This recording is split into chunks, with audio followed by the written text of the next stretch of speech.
Hello everyone, welcome to my channel. तो आज हम जानेंगे इंडियन कॉन्स्टिट्यूशन के article number 1, article 2, article 3 and article 4 के बारे में। तो पहला आर्टिकल है name and territory of the union, मतलब संघ का नाम और उसका राज्य क्षेत्र। India that is Bharat shall be a union of states. Bharat अर्थात इंडिया राज्यों का संघ होगा। ये पहला आर्टिकल में बताया गया है। दूसरा आर्टिकल एडमिशन और एस्टेब्लिशमेंट ऑफ न्यू स्टेट्स, मतलब नए राज्यों का प्रवेश या स्थापना। पार्लियामेंट में by law admit into the union और establish new states on such terms and conditions as it thinks fit, मतलब संसद विधि द्वारा ऐसे निबंधनों और शर्तों पर जो वो ठीक समझे संघ में नए राज्यों का प्रवेश या उनकी स्थापना कर सकता है। Article 3 formation of new states and alteration of areas, boundaries और नेम्स ऑफ एग्जिस्टिंग स्टेट्स, मतलब नए राज्यों का निर्माण और वर्तमान राज्यों का क्षेत्रों, सीमाओं और नामों में परिवर्तन कर सकता है। पार्लियामेंट में by law form a new state by separation of territory from any state और बाय यूनाइटिंग टू और मोर स्टेट्स और पार्ट्स ऑफ स्टेट्स और by uniting any territory to a part of any state, मतलब संसद विधि द्वारा किसी राज्यों में से उसका राज्य क्षेत्र अलग करके अथवा दो या अधिक राज्यों को या राज्यों के भागों को मिलाकर अथवा किसी राज्य क्षेत्र को किसी राज्यों के भाग के साथ मिलाकर नए राज्यों का निर्माण कर सकता है। बी में बताया गया है increase the area of any state, मतलब किसी राज्यों का क्षेत्र बढ़ा सकता है। C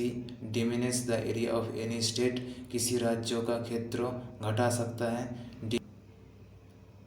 D alter the boundaries of any state, मतलब किसी राज्यों का सीमाओं को परिवर्तन कर सकता है। E alter the name of any state, किसी राज्यों का नाम में परिवर्तन कर सकता है।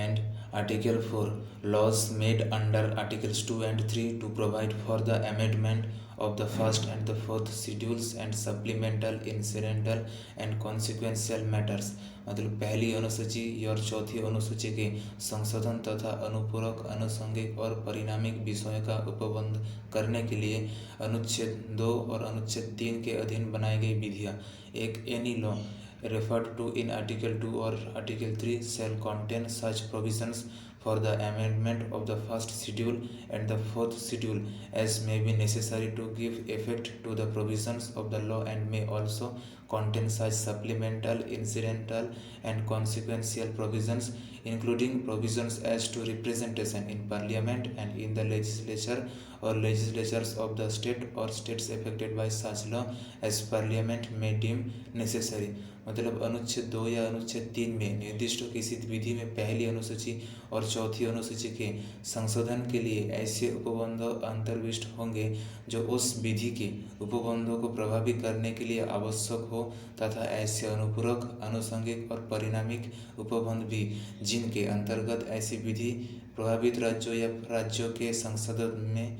और विधानमंडल या विधानमंडलों में प्रतिनिधित्व के बारे में उपबंध हैं अंतर्विष्ट हो सकेंगे जिन्हें संसद आवश्यक समझे। 2 नो सच लॉ एज